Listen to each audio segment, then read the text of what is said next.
지금도 그러는지는 모르겠습니다. 근데 한동안 우리나라 신앙인들에게 정말 큰 모델이 된 외국인이 있었습니다. 근데 그의 실체를 나중에 우리가 알게 됐습니다. 그를 이렇게 표현할 수 있습니다. 교회에 일그러진 영웅이라고요. 영웅으로 불렸는데 알고 봤더니 영웅으로 불리기 민망한 분이라는 거죠. 그는 지금의 부자 중에 한 명인 빌 게이츠보다 3배의 재산을 갖고 있는 사람입니다. 가격 돈으로 따지니까 172조 원이나 된대요. 우리는 뭐 억 단위를 이렇게 쥐는 삶을 별로 살지 않기 때문에 조로 올라가면 이게 무슨 돈인지 감이 안 잡히죠. 그러니까 그런 어마어마한 부자였습니다. 그가 유명한 건 그의 어머니 때문입니다. 어머님이 아들에게 이것만은 꼭 지켜라 하면서 3가지를 말씀하셨대요. 첫 번째가 뭐였냐면 철저한 11조. 두 번째가 주일 예배에 빠지지 않고 제일 앞자리에 앉는 거. 마지막이 목사님의 말씀에 무조건 순종하는 거. 아마 교회 생활 조금 하신 분들은 이 얘기 한 번 아니라 수십 번 들으셨을 거예요. 아마. 그러니까 그가 그렇게 순종해서 초대형 부자가 됐다고 얘기하는 바람에 많은 신자들의, 교회들의, 목사들의 목표가 된 인물인 거죠. 그의 행적 중에 가장 제가 인상적으로 기억하는 건 뭐냐면요. 부자라는 것도 부자지만 자신이 낼 11조를 계산하기 위해서 직원이 40명이나 있었다는 겁니다. 뭐 정확한 숫자인지는 잘 모르겠습니다. 그리고 그를 이렇게 부릅니다. 11조의 비밀을 안 최고의 부자라고요. 그가 더 멋진 말을 하나 했습니다. 그 설교 안에 화면에 나와 있는데요. 한번 같이 읽어볼까요? 읽겠습니다. 나는 남들에게 돈을 나누어 주기 시작한 뒤로 오히려 재산이 점점 불어나는 하나님의 선물을 받았기 때문이다. 이게 때문이다가 아니라 받았다로 끝나야 되는데요. 예. 이 하나하나의 내용이 아마 많은 목사님들에게 교인을 바라보는 시선이었던 것 같아요. 우리 교우들이 정말 잘 되면 좋겠다. 또 이 말이 많이 나왔을 때가 우리가 경제 발전을 할 때잖아요. 지금처럼 어느 정도 경제를 발전시켜서 서양에 있는 선진국과 어떤 대결할 수 있는 비등함이 있을 때가 아니라 여전히 부족하고 여전히 어려울 때여서 경제 발전이라는 어떤 시대적인 사명에 대해서 누가 공감하고 있었는데, 그리고 할 수 있으면 할 수 있다 하면 된다, 해보자라는 그런 의식들이 넘쳐날 때인데, 그때 이분의 이야기는 정말 우리 신앙의 촉매제 같은 역할을 했어요. 그래서 많은 사람이 이분처럼 되고 싶다고 생각했고 이분처럼 되려고 노력한 거죠. 근데 이분의 이야기는 여기까지만 전해져 있습니다. 다시 말씀드려서 반만 전해져 있는 거예요. 나머지 반, 그분이 돈을 어떻게 벌었대, 이 문제에 대해서는 몰랐던 건지 아니면 침묵했던 건지 알 수가 없습니다. 근데 어쨌든 저는 침묵했던 거로 보입니다. 그가 어떻게 돈을 벌었냐? 그는 1870년에 정유회사 스탠다드 오일을 창립했습니다. 그가 석유 판매를 늘리기 위해서요, 가장 많이 한 일은요, 공무원을 매수하는 거였습니다. 철도 회사와 운송을 해야 되니까 결탁하는 거였습니다. 그리고 그 안에서 천문학적인 비자금을 만들어냅니다. 그 결과로 인해서 미국 정유업계에서요 98%의 점유율을 갖는 회사가 됐습니다. 뭐 독점의 독점이죠, 이거는. 미국을 독점한 그 석유 회사는요, 자신이 독점력을 갖고 가격을 쥐게 되자 그 순간부터 가격을 상승시키기 시작합니다. 그리고 자기를 따라오는 경쟁 업체를 하나하나 다 없애버립니다. 그러니까 경쟁 없는 경쟁을 하고 싶은 거였습니다. 그렇다면 자신의 직원들에겐 잘했냐? 그렇지 않았습니다. 형편없는 임금을 줬고요. 그 임금 때문에 노동자들이 분노했습니다. 파업하기에 이르죠. 우리나라의 그 기업들은 파업이 일어나면 대화라는 걸 그래도 하려고 하는 편입니다. 근데 이분은 그렇지 않았습니다. 노동자와 대화하지 않고요, 고용한 무장병력을 투입해서 노동자들이 머물고 있는 천막을 쳐들어가서 총을 난사하고 여자와 어린아이들을 포함해서 한 50명이 옷을 이렇게 죽게 하는 사건을 벌이는 주인공이 된 겁니다. 여러분 검색할 때 로드로의 학살 이렇게 검색해 보십시오. 전 세계적으로 유명한 학살입니다. 그러니까 우리가 추앙했던 그 인물이 이런 일을 한 거죠. 그가 50대 돼서 되게 특이한 행동, 이게 나중에 가서 이제 그 사회적으로 많이 인정받았던 행동인데 복지재단을 만들었습니다. 그리고 자신이 번 어마어마한 돈들을 기부하기 시작했죠. 근데 나중에 밝혀집니다. 그 기부가요, 세금 내지 않으려고 했던 행동이었다는 걸. 그 당시 루즈벨트 대통령은 그를 이렇게 평가했습니다. 아마 사회적인 평가고, 루즈벨트도 기독교인이기 때문에 기독교인으로서의 평가 같은데 같이 한번 우리 읽어보죠. 읽겠습니다. 그가 선행을 얼마나 하든지 재산을 쌓기 위해 저지른 악행을 갚을 수는 없다. 예. 저는 이분이 정확하게 봤다고 생각합니다. 그분이 믿음이 얼마나 좋든지, 예배를 얼마나 잘 드렸는지, 11절을 얼마나 정확하게 냈는지, 목사의 말에 얼마나 순종했는지, 또 하나 사회에 얼마나 기부했는지와 상관없이 그가 했던 재산을 쌓기 위한 악행은 그 많은 성향과 좋은 모습으로 덮을 수가 없다는 거죠. 이게. 여러분, 이 분의 이름이 녹펠러입니다. 이 분의 이름을 우리는 기억해야 됩니다. 진면교사가 아니라 반면교사. 저렇게 하면 안 되는 거야 하는 교사로 이제는 우리의 마음속에 정확하게, 이미 갖고 계신 분도 계시겠지만 가지셔야 됩니다. 이게. 문제는 이런 사실이 명백하게 밝혀졌음에도 불구하고 한국 사회, 한국 교회에서는요, 이분을 추앙시키는 인물로 목사들이 만들었다는 거죠. 교회들이 만들었다는 거죠. 교회의 어른들이 만들었다는 거죠. 이게. 그래서 어른들은 이 사람을 본받을 거야 이렇게 얘기했고, 어린아이들은 그래 나도 이 사람을 따라서 큰 부자가 될 거야, 선행을 할 거야, 이런 식으로 얘기한 거예요. 이게. 성경에 보면 악한 모델을 쫓아갔다가 큰일 날 뻔했다는 성경이 있습니다. 그게 시편 73편이에요. 여러분, 시편 73편은 열심히 살았는데 잘 안 될 때, 그리고 악한 사람은 잘 되고 나름 착실하게 살려는 사람들은 피곤하고 힘들 때 꼭 읽어볼 수 있는 성경이에요. 너무 지칠 때 읽으세요. 도전에 졌을 때, 밀릴 때 읽으세요. 그러면 힘이 나는 성경이에요. 뭐 내용이 힘이 난다는 게 아니라 하나님이 아삽을 통해서 명백하게 이 땅에 벌어지는 현실을 어떻게 봐야 하는지를 보여주기 때문입니다. 다 읽을 수 없기 때문에 73편 1절에서 3절만 우리 한 목소리로 읽어보도록 하겠습니다. 하나님이 참으로 이스라엘 중 마음이 정결한 자에게 선을 행하시나 나는 거의 넘어질 뻔하였고 나의 걸음이 미끄러질 뻔하였으니 이는 내가 악인의 형통함을 보고 오만한 자를 질투하였습니다. 이때 질투라는 게 미워하는 정도가 아니라 넘어서고 싶은 거예요. 오만한 자를, 경제력적으로 오만하다면 경제력으로 한번 내가 이겨보고 싶은 거예요. 그를 목표 삼아서 그를 추적하는 일들을 하는 거죠. 쫓아가는 일들을 하는 거죠. 그러다가 나중에 깨달은 거예요. 내가 그 사람의 못된 것도 담고 있다는 걸요. 선한 것만 담고 있는 게 아니라 나쁜 것도 담고 있다는 걸요. 옛날에 드라마 중에 그런 거 있어요. 아버지를 미워하다가 아버지를 닮았다고요. 그래서 아버지와 똑같은 일을, 아버지가 했던 일이 너무 싫었는데 본인이 아버지와 똑같은 일을 하더라. 그런 드라마가 있었어요.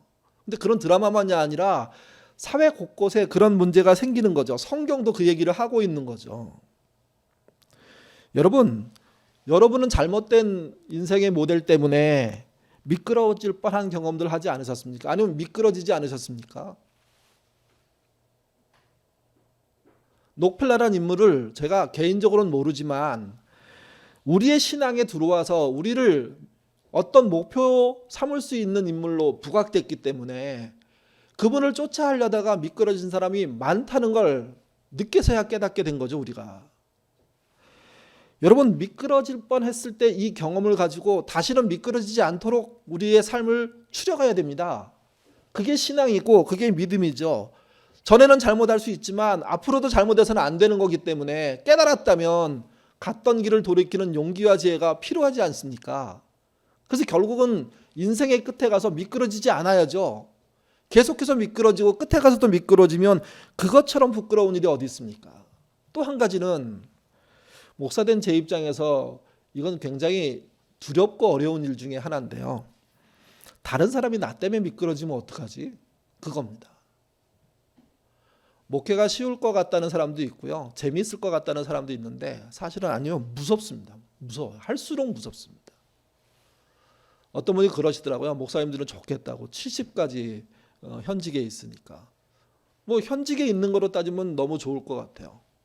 그래서 저는 65세에 은퇴할 겁니다. 근데 왜 그러냐고. 요즘 그 목사님들은 75세까지 늘려서 하고 싶어들 하시는데 돌아가실 때까지 해야죠. 제 입장에서는요, 하루라도 빨리 끝내고 싶은 마음이 있을 때가 많아요. 이게 왜 그러냐면 내가 말한 행동과 내가 한 어떤 일들 때문에, 내가 한 설교 때문에 누군가 미끄러지고 있다면 하는 그런 느낌이 들 때, 특별히 설교를 죽을 쓰고 그날 그 저녁, 주일날 저녁에 월요일 새벽까지 잠을 못 잘 때, 그럴 때는요, 야, 이거는 다른 건 모르겠는데 나를 위해서 관둬야 되겠다. 전에도 제가 30대부터 이런 얘기를 하긴 했는데, 그러면 설교 끝나고 어떤 권사님이 그렇게 말하면 안 된다고, 아니 목사님까지 그렇게 얘기하면 우리는 어떡하냐고 이렇게 얘기하시는데, 저를 잘 봐주시려고 하는 거죠. 근데 여러분, 나 때문에 미끄러지는 사람이 있을 수 있다는 생각을 한 번만 해보면 이것처럼 두려운 일이 없어요. 사실은요. 우리 교회를 떠난 사람들 중에 상당수가 사실 그러지 않을까요? 말은 남기지 않았지만 그런 내용으로 가는 것 아닐까요?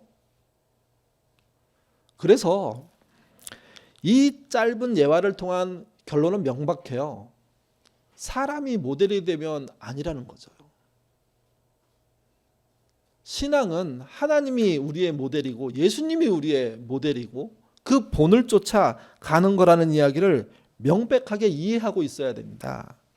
만약 우리가 잘못된 신앙을 갖고 있는데 반밖에 모르는 상태에서 그 사람을 추앙하고 그 사람 닮겠다고 덤벼들었다가 그 사람의 나쁜 점까지 담는 일들이 벌어진다면 그게 문제 아니겠습니까? 한국교회 사실 그래서 문제 아닌가요? 수단 방법 가리지 않고 그냥 이겨버리려고만 하는 사람들이 모이는 곳이 되지 않았는지, 그래서 녹펠러 같은 분은요, 모델이라고 말할 수가 없습니다. 우리의 모델이 누굽니까? 명백합니다. 예수님입니다.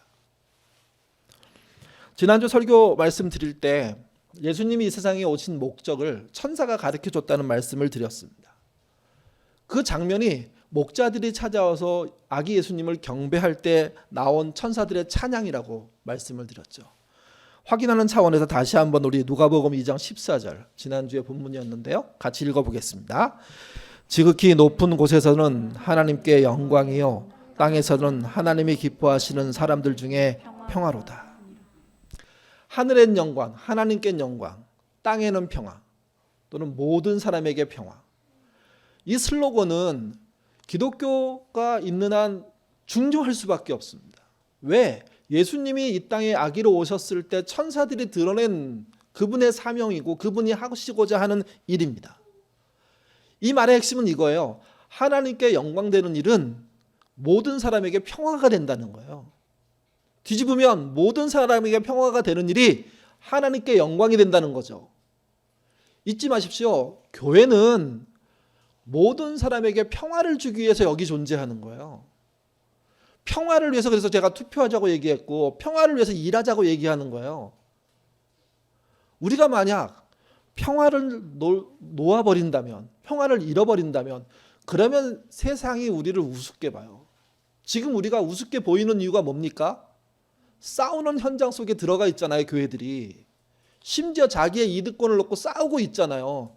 그리고 목사라는 사람들이 말하기를 자기 말 안 들으면, 자기 말 안 듣고 광화문에 안 나오면 뭐 이런 식으로, 내 말대로 누구를 찍지 않으면 이런 식으로 막 말하면서 하늘에 있는 생명책에서 지워버리겠다고 자기가 이렇게 말하는 세상에 살고 있잖아요. 여러분, 외부에서 교회를 볼 때요, 교회는 평화를 얘기하는 곳이 아니에요. 싸움을 일삼는 곳이라고 생각해요. 코로나로 인해서 어려움 당한 곳이 교회밖에 없는 거 아니잖아요. 모두가 어렵잖아요. 감염이 교회에서만 일어나지 않았어요. 초기에 교회에서 몇 군데 일어났을 때 사람들이 너도 나도 교회가 너무 이기적이라고 막 이렇게 얘기해요. 근데 생각해 보면 모두가 처음 겪는 일이었고 그로 인해서 곳곳에서 실수들이 있었죠. 그 실수의 일부분이 교회도 한 거예요. 근데 교회의 실수만 커지게 보인 이유가 뭘까요? 언론이 잘못해서? 아니에요.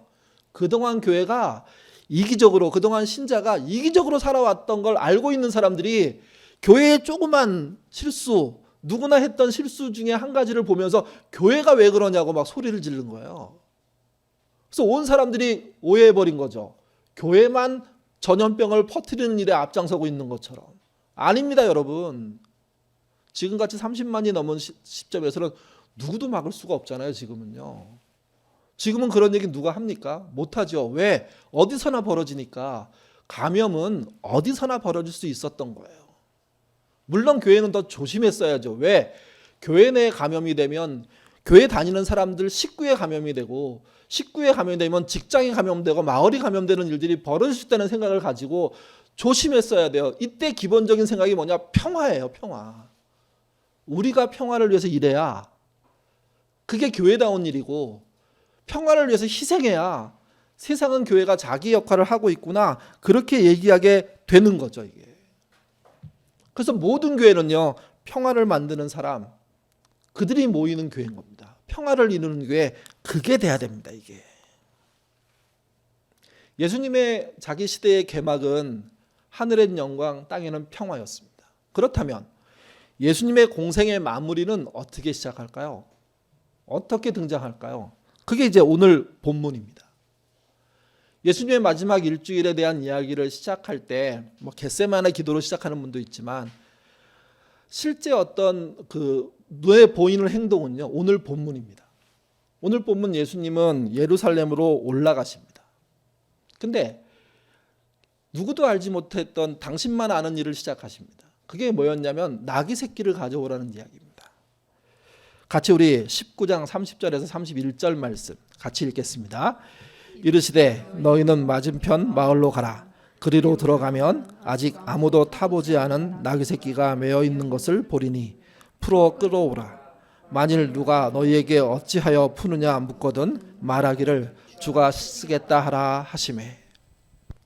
이 본문에서 중요한 건 두 가지입니다. 하나는요, 나귀를 가지고 오라고 했어요. 여기에는 뒷얘기가 많죠. 나귀를 미리 섭외하신 건지, 아니면 진짜 그냥 어디 있는 나귀를 알고 계시면서 그거 갖고 와, 그리고 그걸 천사가 하나님이 알아서 다 이렇게 분위기를 만들어 주시는 건지. 그래서 저희 신학생 때 이것 때문에 막 토론하면서 나중에 알 수가 없잖아요. 우리가 알 수 없는 일을 갖고 이렇게 열을 냈구나, 막 편이 갈라지더라고요. 근데 어쨌든 나귀에 대한 이야기가 등장하고 나귀를 가져오라고 했고, 제자들은 나귀를 가지러 갔어요. 근데 그 이야기의 두 번째 중요한 거, 사실 이게 첫 번째인데요, 예수님이 자신을 처음으로 주라는 말로 불러요. 주인이란 말로 불러요, 처음으로. 그러니까 주인한테 이렇게 말한, 그 나귀 주인한테 말한 거예요. 너의 주인이 나귀를 쓰려고 한다. 가져가겠다. 그랬더니 나귀 주인이 뭐라고 했냐면 예 하고 보낸 거예요. 깊은 내용은 알 수가 없습니다. 드러난 내용만 아는 건 뭐냐면 자기를 주권자, 주인이라고 얘기했고, 그 얘기를 들은 나귀의 실제 소유권자는 나귀를 내어드렸어요. 그러므로 예수님은 뭘 처음으로 제자들에게 들었냐면 내가 이 땅의 주권자다. 다른 말로 하면 하나님이다. 그렇게 말씀하신 거예요. 그리고 그 일이 신속하게 이루어진 거예요. 그리고 난 다음에 예수님이 나귀에 타셨어요. 그리고 예루살렘 성으로 들어가세요. 사실은 정문이 아니라 뒷문으로 들어가는 거예요. 그 문으로 들어가는데 제자들이 그 예수님 앞에 자기 옷을 깔아서 지나가시도록 해요. 그러면서 막 노래를 불러요. 제자 무리라는 게 딱 12명이 아니에요. 그보다 훨씬 많은 숫자가 있었던 것 같아요. 그들이 그렇게 하니까 주변에 사람들이 모여요. 똑같은 행동을 반복해요, 이게. 그러면서 노래를 불러요. 앞에서는 예수님이 태어날 때는 천사가 노래를 불렀는데, 여기서 노래를 부르는 거는 제자와 그 사람들이 노래를 부르는 거예요. 같이 보시죠. 38절입니다. 읽겠습니다. 이르시되 찬송하리로다 주의 이름으로 오시는 이 가장 높은 곳에는 영광이로다. 네. 워딩은 좀 다르지만 예수님이 천사의 찬양을 받을 때 들었던 이야기가 이번에는 제자와 그 무리들에 의한 찬양 속에서 똑같이 등장하는 겁니다. 하늘에는 평화래요. 이번에는 가장 높은 곳에 영광이래요. 뭐가? 나귀를 타고 들어가시는 예수님이. 하늘에는 평화. 앞에서는 모든 사람에게 평화였잖아요. 그게 땅에는 평화 아니었습니까? 근데 이제는 하늘엔 평화래요. 그리고 가장 높은 곳에 계신 분께 영광이래요. 이게 예수님의 처음과 끝을 시작하는 처음의 이야기예요. 이게. 그분은 뭐 하러 여기 오셨습니까? 뭘 주려고 오셨습니까? 평화를 주시러 온 거예요. 그리고 예수님이 운명하셨을 때, 십자가에서 죽으실 때 죽는 사건과 함께 다른 곳에서, 그게 성전인데 성전에서 벌어진 사건이 기록되어 있습니다. 마가복음 15장 37절에서 39절입니다. 같이 읽겠습니다.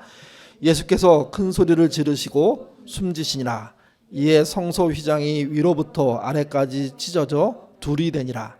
예수를 향하여 섰던 백부장이 그렇게 숨지심을 보고 이르되 이 사람은 진실로 하나님의 아들이었도다 하더라. 성소의 휘장, 이게 이제 성소와 지성소를 구분하는 휘장인데, 이 휘장은 보통 교회들이 쓰는 이렇게 그 자주색 그 이렇게 커튼으로 생각하시면 안 돼요. 두껍기가 한 이 정도 되는 천이에요. 여러분, 두껍기가 이 정도 되는 천을 만들려면, 그거를 직조하려면 얼마나 기술력이 뛰어나야 되는지. 그것이 암막 커튼처럼 앞에 쳐 있는 거예요. 딱. 그러니까 그거를 손으로 이렇게 할 수가 없어요. 그러니까 들어가려면 밀고 누군가 밀어줘야 되고, 그다음에 엎드려서 들어가야 되겠죠. 보통이.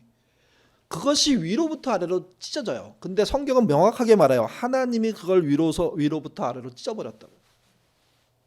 그래서 뭐가 없어지냐면 지성소와 성소의 구분이 없어져요. 이제 하나님이 직접 사람을 대면하시겠다는 거예요. 그동안은 누가 대면했습니까? 제사장이 중간 다리 역할을 했는데 제사장의 역할이 사라져버린 거예요. 이게요.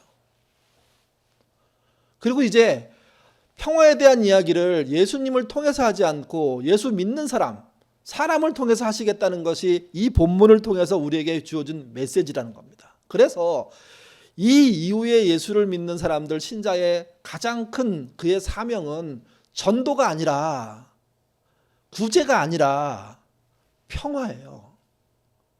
평화를 이루는 삶을 하기 위해서 전도하는 것이고, 평화를 이루는 삶을 하기 위해서 뭐 하는 것입니까?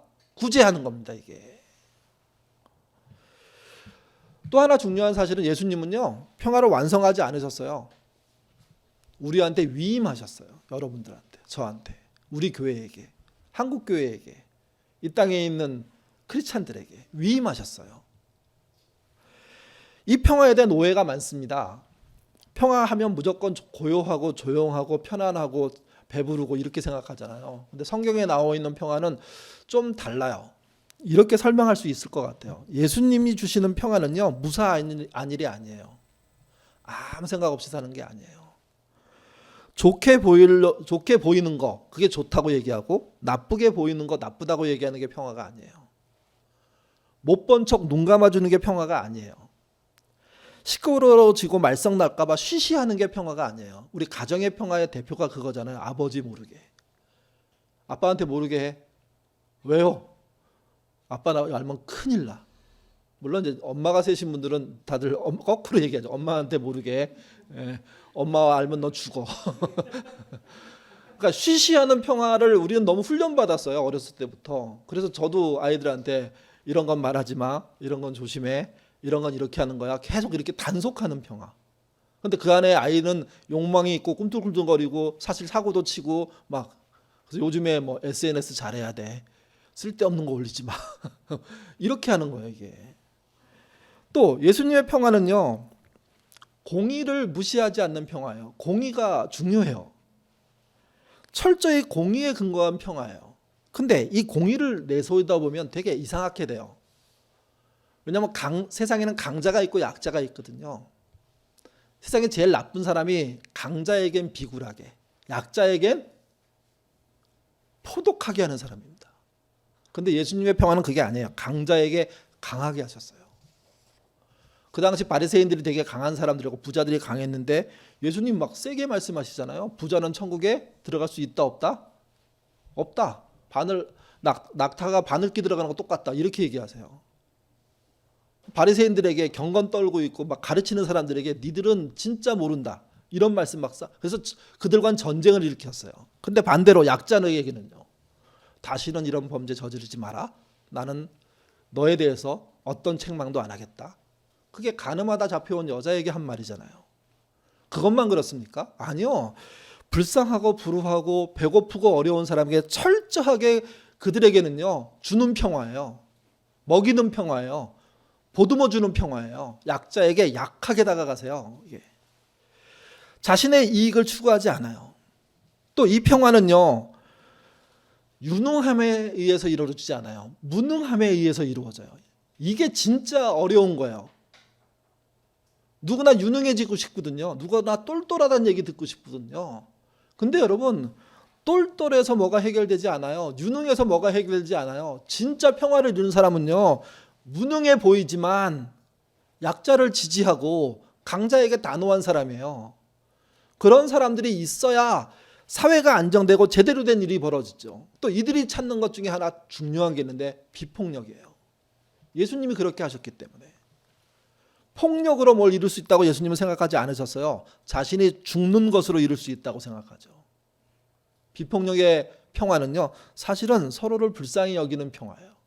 저들이 사용하는 그 폭력이 어떻게 돌아갈지 알지도 못하면서 쓰는 실수라는 거죠. 미끄러지는 방식이라는 거죠. 예수님의 평화는 그래서 세상에서 보지 못한 평화예요. 예수님의 평화를 한마디로 집약하면 그게 그래서 십자가인 거예요. 죽으면서 진짜 평화를 이룬 거죠. 그리고 예수님이 우리가 교독하는 교독문에 나오는 것 중에 하나인데요. 이렇게 말씀하세요. 미움을 쌓지 말고 용서하라고. 우리 마태복음 6장 14절에서 16절 같이 읽겠습니다. 너희가 사람의 잘못을 용서하면 너희 하늘 아버지께서도 너희의 잘못을 용서하려니와 너희가 사람의 잘못을 용서하지 아니하면 너희도 하늘 아버지께서 너희 잘못을 용서하지. 네, 용서받고 용서하는 평화예요. 이게. 이 평화를 잊지 않으셔야 돼요. 저는 이 평화를 오늘 설교 제목에 이렇게 표현했어요. 평화는 하나님이 우리에게 주셨고 우리가 세상에 주어야 하는 것이라고요. 그래서 설교 제목이 되게 웃기게 됐죠. 평화, 하우우세라고. 여러분 하우우세 하면 이 말이 기억날까요? 한 100번을 해도 기억이 안 날까요? 안 날 겁니다 아마. 근데 잊지 마십시오. 하나님이 우리에게 주신 게 평화고요. 우리가 세상에 주어야 될 게 평화입니다. 전도 나중에 하셔도 돼요. 평화를 주면 저는 전도가 된다고 생각합니다. 저절로. 많은 교회가 바깥에 나가서 전도대 활동을 하잖아요. 그거 좋은 일이에요. 근데 여러분 그거 가지고 나가서 분쟁을 일으키면요. 남의 가게 앞에 펼쳐놓고 싸움을 만들어내거나 지나가는 사람과 종교적으로 싸워서 이겨버리려고 하거나 만약에 그런다면 그게 평화가 안 되고 교회들이 너무 설레발 치는구나 이렇게 들릴 수 있거든요. 교회가 하는 모든 일의 핵심이 그래서 평화인가를 여러분 확인하셔야 돼요. 그리고 이거 평화가 아닌 것 같아요 하면 우리는 멈춰야 돼요. 그 얘기를 들어야 돼요. 그리고 평화할 수 있는 방법으로 다시 시작해야 돼요. 여러분의 일상도 그렇지 않을까요? 여러분이 치열하게 살아남기 위해서 애쓰셨는데 그래서 노력하고 있는데 만약에 평화가 깨졌다면 뭐부터 복구해야 됩니까? 경제력을 더 키워서 더 내 실력을 키워서 내 명예와 권세를 높여서 평화를 내가 다시 만들어줄게 이렇게 접근하면 평화는 안 이루어져요. 지금이라도 정신 차리고 가족의 평화가 중요하다고 생각하고 그 평화를 이룰 방법들을 찾아야 돼요. 그런 노력들을 해야 돼요. 가족들 안에 신앙이 다르다면 크리스찬들은 그런 노력을 보여야 돼요. 평화를 만들기 위한 노력과 그런 가교가 되는 애씀과 그런 희생들이 있어야 돼요. 그런 노력을 통해서 누군가를 붙잡으려고 하고 서로 연결해 주려고 하고 놓지 않으려고 하고 끝까지 견뎌주고 위로해 주면서도 상대방을 이해하도록 길을 열어주는 그런 일들이 우리에게 필요한 거예요. 그게 평화 하우세요. 평화는 예수님으로부터 그래서 배워야 돼요. 신자의 평화는 예수님식이어야 돼요. 여러분, 예수님으로부터 평화를 부모가 배우잖아요. 그러면 자식에게 물려줄 수 있어요. 근데 예수님한테 평화를 안 배운 부모가 자기식 평화를 물려주잖아요. 자식은요, 다시 예수님으로부터 그 평화를 받아야 돼요. 생각해 보세요. 노하우를 이미 갖고 있는 사람이 노하우를 사용하지 않아 가지고 자식은 생으로 다시 시작한다면 그것처럼 힘든 일이 어디 있습니까? 아이가 한 집에 태어났는데 부모가 믿는 분들이에요. 그분 믿는 분들이 다른 건 모르겠는데 평화를 위해서 정말 애쓰고 노력하고 수고하고 희생해요. 아이들이 그 모습을 봐요. 어떤 아이는 감동해서 엄마를 따라가고 아빠를 따라가지만 어떤 아이는요, 마음에 불편해요. 왜? 그것 때문에 내가 힘들다고 생각할 수 있으니까. 근데 잊지 마십시오. 그렇게 받은 상처도 나중에 가보면 엄마가 옳았다, 아빠가 옳았다로 돌아와요. 그렇기 때문에 신자는 자식에게 뭘 남겨줘야 되냐? 본인의 평화를 위해서 노력한 사람이라는 걸 남겨줘야 돼요. 가정을 깨지 않고 붙잡으려고 노력했던 사람이라는 걸 남겨줘야 돼요. 희생하고 노력하고 애쓰고 자녀가 심지어 반발하고 심지어 자기를 욕되게 하더라도 다른 사람은 다 그렇지만 나는 그 아이를 놓을 수 없다는, 그 아이를 붙잡아주는 그 아이에겐 진짜 평화가 돼 주셔야 돼요. 그런 평화가 될 때 세상이 바뀔 가능성을 갖기 시작하는 거예요. 오늘날 신앙적으로 부모가 자녀에게 평화가 되지 않으니까 교회를 떠나버리는 경우들이 얼마나 많이 발생합니까? 또 앞으로도 발생하겠죠. 믿는 우리들에게 너무 두려운 일이에요, 사실은. 너무 아마 후회할 일이 될 수도 있을 것 같아요. 여러분이 가정에서 부모로서 평화 구축을 해 가십시오. 그리스인 조르바라는 책을 쓴 니코스 카잔차키스, 항상 어려워 이름이. 카잔차키스. 뭐 그냥 니코스로 하죠. 굉장히 많은 아주 노벨 문학상을 탄 진짜 글 잘 쓰는 분이에요. 글을 읽다 보면 깜짝 놀래요. 와, 이 일상 속에 이런 깨달음들이 있구나 할 정도로. 그가 자서전을 썼어요. 그리고 그 자서전에 자기 아버지에 대한 경험들, 부모에 대한 경험들이 많이 녹아져 있어요. 그 아버지의 경험을 이렇게 기록한 게 있어요. 어느 해 8월이었대요. 농부들이 포도 수확을 마치고 상당수는 이제 와인을 담지 않습니까? 유럽에서. 그리고 또 상당수는 뭐냐면 건포도를 만들어요. 이 두 가지가 그들의 1년 농사예요. 그러니까 포동사 망치면 이거 못 만드는 거고, 이거 못 만들면 그 다음에 1년은 진짜 힘들게 사는 거예요. 그러니까 농부들로 사는 사람들은 이 일이 전업이죠, 이게. 그 중에 건포도 만드는 일을 하게 된 거예요.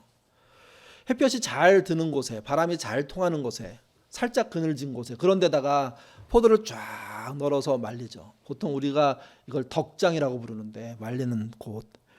그곳에서도 모든 마을 사람들이 그 일을 한 거예요. 건포도가 잘 마르고 햇볕도 너무 좋고 바람도 너무 좋은 그런 날이었어요. 근데 갑자기 하늘이 시커매지더니 비가 쏟아지기 시작하는 겁니다. 농부들이 봤을 때 경험상 야, 이거는 예사롭지 않은 거야. 너무 놀래가지고 자신들의 덕장으로 막 뛰어갔어요. 근데 그 뛰어가는 사이, 사실은 집과 또 마을과 덕장이 멀지 않았을 건데 그 사이에 건포도들이 전부 쓸려내려가기 시작하는 거죠. 여러분 생각해 보세요. 자신의 한 1년 농사, 아니 자신의 미래가 쓸려내려갈 때 사람들은 어떻게 행동합니까? 무너지는 건물 안으로 뛰어들어가는 경우도 제가 얘기 들었는데 그럴 수 있을 것 같아요. 정말 중요한 게 거기 있고 그거 안 빼내면 안 되는데 건물이 무너져요.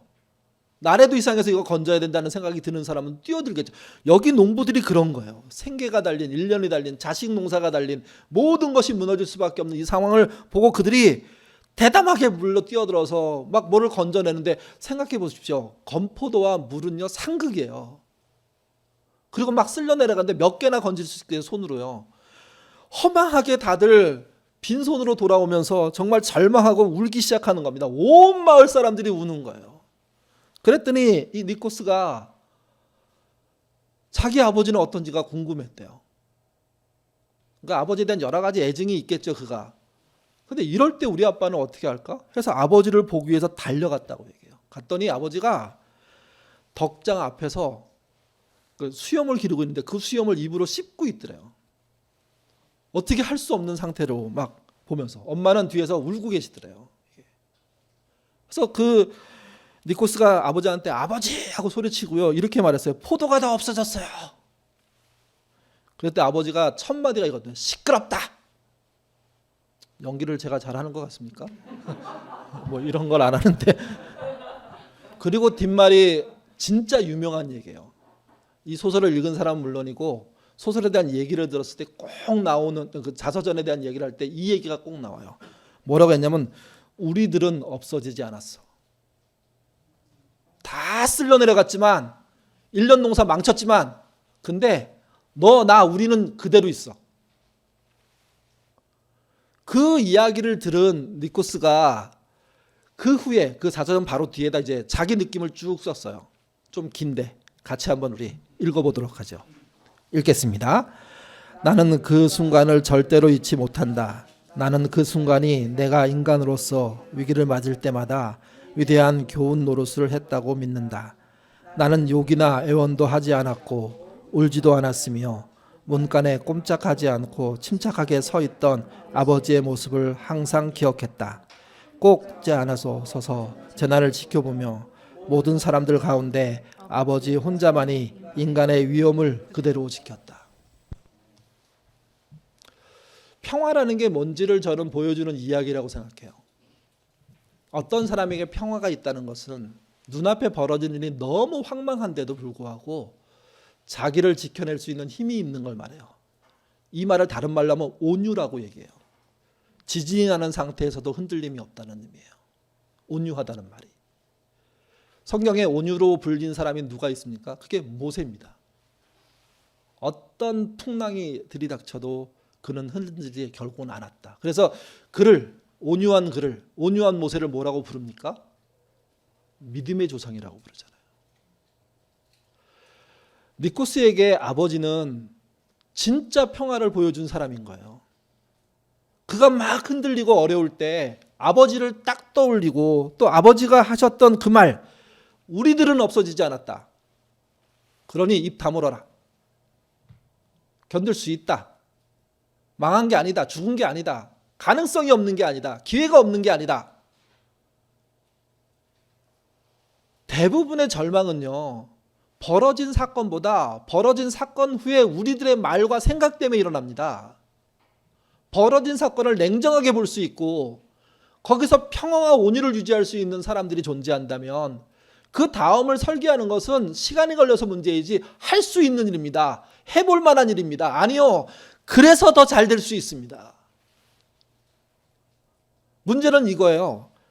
그 위험을 지켜야 될 신앙인들이 흔들려 버리는 거죠. 그 위험을 지켜야 될 아버지 어머니들이 흔들려 버리는 거죠. 설교를 듣는 분들 중에 아버지에 대한 나쁜 기억들 때문에 뭐 저도 우리 아이들한테 그럴 수 있다고 생각하는데 그것 때문에 아버지가 이런 위험을 보였을 때 오히려 정말 자극적으로 싫어하는 사람들이 있을 수 있습니다. 근데 여러분 부탁드립니다.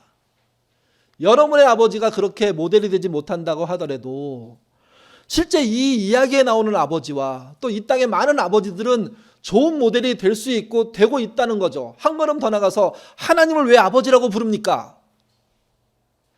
모든 아버지가 실패해도 모든 부모가 실패해도 그 분이 아버지 되시고 아버지로서 이런 위엄을 보여주고 계시는 거죠. 그리고 그 아버지의 아들인 예수 그리스도가 십자가를 지면서까지도 이 땅에 한 번도 없었던 평화를 보여주신 이유는 그 평화만이 진짜 온유를 만드는 것이고 그 평화만이 진짜 우리를 살릴 수 있는 거죠. 그것을 보여주는 겁니다. 하나 더 부탁드리면 아버지가 그걸 못 보여주면 엄마가 그걸 보여야 되는 거고요. 아버지, 어머니가 그걸 못 보인다면 자식들은 엄마, 아빠를 따라가는 것이 아니라 예수님을 따라가서 그 본을 내가 가져야 하는 겁니다. 그래서 나도 아버지가 되거나 나도 사회의 어른이 됐을 때 우리들은 없어지지 않았으니까 실망하지 맙시다. 일어섭시다. 그렇게 얘기할 수 있는 신앙을 갖고 있는 사람이 되는 거죠. 여러분, 이게 평화를 만드는 겁니다. 우리 시대를 돌아보면요, 부동산 폭등하고 취업 문은 바늘구멍 같고 빈부격차는 날마다 커지고 평생 직장은 사라지고 직업을 잃어버린 일들이 수시로 발생하고 평생 아르바이트로 생계를 연명하는 사람들이 있다는 이야기를 듣지 않습니까? 아니, 있는 게 현실이잖아요, 이게. 공률의 이야기는 사라지고 약육강식만이 정식적으로 공식적으로 막 인정받고, 더군다나 자연재해는 얼마나 큽니까? 코로나로 해서 여러분 200명, 300명, 500명 될 때도 막 1000명 되면 난리가 났는데 지금 38만 명이 넘었답니다. 맞나요? 38만이? 더 올라갈지 내려갔으면 좋겠어요. 근데 500명 이하일 때, 1000명 이하일 때는, 아니 2000명 이하일 때면, 3000명이, 아니 10,000명 이하일 때까지만 하더라도 우리 주변에 코로나가 좀 떨어져 있는 것 같았어요. 지금은 어때요? 우리 교인들만 해도 수두룩하게 걸려 있어요, 지금요.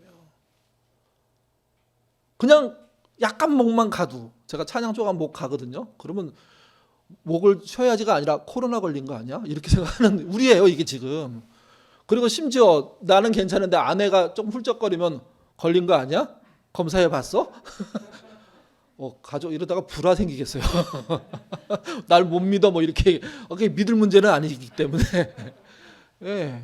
그런 시대에 살고 있어요. 그러다가 여러분 우리나라 안으로 들어와 보면 최근에 산불로 인해서 황망한 일을 당한 지역이 한두 명이 아니라 한 도시들이 정말 침체 상황에 들어가는 일들이 벌어지고 있지 않습니까, 이게. 그때 믿는 우리가 해줄 수 있는 말이 뭐예요? 그들에게. 불은 났지만 우리들은 없어지지 않았습니다. 우리가 할 수 있는 만큼 할 거니까 힘내십시오. 그거 아닐까요? 신자의 위험이란 평화 없는 곳에 평화되는 삶을 사는 겁니다. 그 평화를 보여주는 겁니다. 그 현장에 서는 겁니다. 그럴 때 교회가 교회되는 거죠. 그래야지 뭐 할 수 있습니까? 다시 시작할 수 있습니다. 망가졌다면 평화로 다시 시작하십시오. 하나님이 우리에게 주신 게 평화라면 우리가 세상에 줄 게 평화입니다. 그 평화를 가지고 움직이셔야 됩니다. 그 평화를 갖고 움직이시면 좀 적게 벌어도 여러분의 명예가 덜 높아져도 여러분의 건강이 완벽하지 않아도 하나님은 충분히 잘했다고 인정하실 것이고 자기가 위임하고 가는 것을 이루려고 애쓴 사람을 어떻게 외면하겠습니까?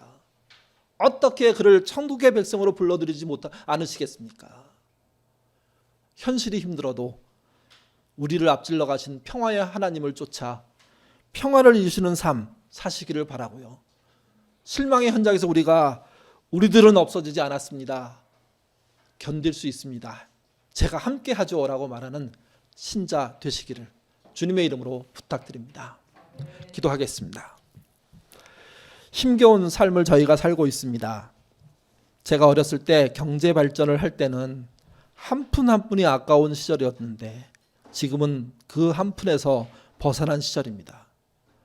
돈이 좀 있으면, 좀 많이 배우면, 생활순위 나아지면 다 행복할 거라고 생각했는데 그러나 지금 우리는 행복하지 못할 때가 너무도 많습니다. 뭘 잘못했을까를 들여다보니 우리가 너무 나의 성공만을 위해서 노력했기 때문임을 이제야 알게 됩니다.